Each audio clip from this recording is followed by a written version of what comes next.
नमस्ते। फिनलैंड के president Alexander Stubb ने कहा है, will the West lose influence if they don't engage properly with the countries like India?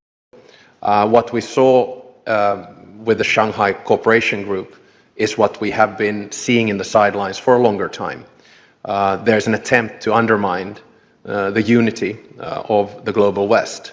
And my message, not only to my European colleagues, but especially to the United States, is that if we don't drive a more cooperative or dignified foreign policy with especially the global South, the likes of India, we're going to lose this game. So I think this meeting in China on Sunday and Monday is a good reminder to all of us in the global West what is at stake. We're trying to preserve the remnants of the old order, and that's what it's all about. SCO की 25th summit हुई थी China में तियानजिंग में, जहां prime minister Narendra Modi Putin दोनों मौजूद थे।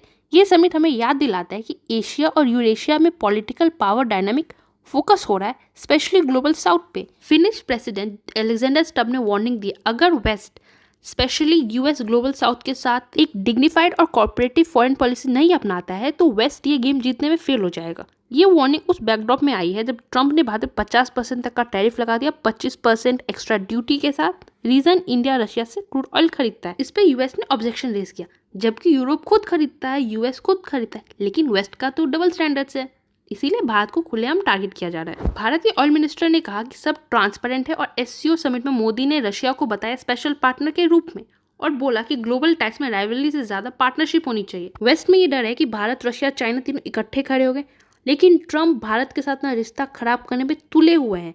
एक बात क्लियर है, अब भारत पे और प्रेशर आने वाला है। सऊदी और इराक ने नायरा एनर्जी से ऑयल शिपमेंट को रोक दिया है और ये बस एक स्टार्टिंग है। भारत पे प्रेशर अभी और आने वाला है वेस्ट की तरफ से और भारत को इसके लिए प्रिपेयर रहना पड़ेगा। भारत को और मार्केट एक्सप्लोर करना होगा। अल्टीमेटली स्टब का जो मैसेज था ये था, रिस्पेक्ट एंड इंगेज या फिर lose your standing in global south. ये सिर्फ डिप्लोमेसी की बात नहीं, ये एक स्ट्रेटेजिक शिफ्ट है, a call from the west to rethink its approach before the influence dilutes.